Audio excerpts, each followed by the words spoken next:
ಎಲ್ಲರಿಗೂ ನಮಸ್ಕಾರ. ಕೆಲವು ಪ್ರಮುಖವಾದ ಪ್ರಶ್ನೋತ್ತರಗಳು. ಕಾರಣ ಕೊಡಿ. ಮೊದಲನೆಯದಾಗಿ, ಪ್ಲಾಟಿನಂ, ಚಿನ್ನ ಮತ್ತು ಬೆಳ್ಳಿಯನ್ನು ಆಭರಣಗಳ ತಯಾರಿಕೆಯಲ್ಲಿ ಬಳಸುವರು. ಉತ್ತರ: ಅವುಗಳು ಕಡಿಮೆ ಕ್ರಿಯಾಶೀಲ ಮತ್ತು ಬೇಗನೆ ನಶಿಸುವುದಿಲ್ಲ ಹಾಗೂ ಕಾಂತಿಯುತವಾಗಿವೆ. ಎರಡನೆಯದಾಗಿ, ಸೋಡಿಯಂ, ಪೊಟ್ಯಾಸಿಯಂ ಮತ್ತು ಲಿಥಿಯಂಗಳನ್ನು ಸೀಮೆಎಣ್ಣೆಯಲ್ಲಿ ಸಂಗ್ರಹಿಸಿ ಇಡುವರು. ಉತ್ತರ: ಅವುಗಳು ಅತ್ಯಂತ ಕ್ರಿಯಾಶೀಲ ಧಾತುಗಳಾಗಿವೆ ಮತ್ತು ವಾತಾವರಣದಲ್ಲಿನ ಆಮ್ಲಜನಕ ಮತ್ತು ನೀರಾವಿಯೊಂದಿಗೆ ತಟ್ಟನೆ ವರ್ತಿಸುತ್ತವೆ, ಆದರೆ ಸೀಮೆಎಣ್ಣೆಯ ಜೊತೆ ವರ್ತಿಸುವುದಿಲ್ಲ. ಮೂರನೆಯದಾಗಿ, ಅಲ್ಯೂಮಿನಿಯಂ ಅತ್ಯಂತ ಕ್ರಿಯಾಶೀಲ ಲೋಹವಾಗಿದ್ದರೂ ಇದನ್ನು ಅಡುಗೆಮನೆ ಪಾತ್ರೆಗಳ ತಯಾರಿಕೆಯಲ್ಲಿ ಬಳಸುವರು. ಉತ್ತರ: ಅಲ್ಯೂಮಿನಿಯಂ ಸುಲಭವಾಗಿ ನಶಿಸುವಿಕೆಗೆ ಒಳಗಾಗುವುದಿಲ್ಲ, ಏಕೆಂದರೆ ಅದು ಗಾಳಿಯಲ್ಲಿನ ಆಮ್ಲಜನಕದೊಂದಿಗೆ ವರ್ತಿಸಿ ಅಲ್ಯೂಮಿನಿಯಂ ಆಕ್ಸೈಡ್ನ ತೆಳ್ಳನೆಯ ಪದರವನ್ನು ನಿರ್ಮಿಸುತ್ತದೆ.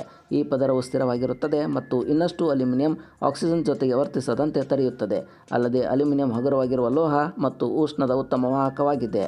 ವಿಡಿಯೋ ನೋಡಿದ್ದಕ್ಕಾಗಿ ಧನ್ಯವಾದಗಳು.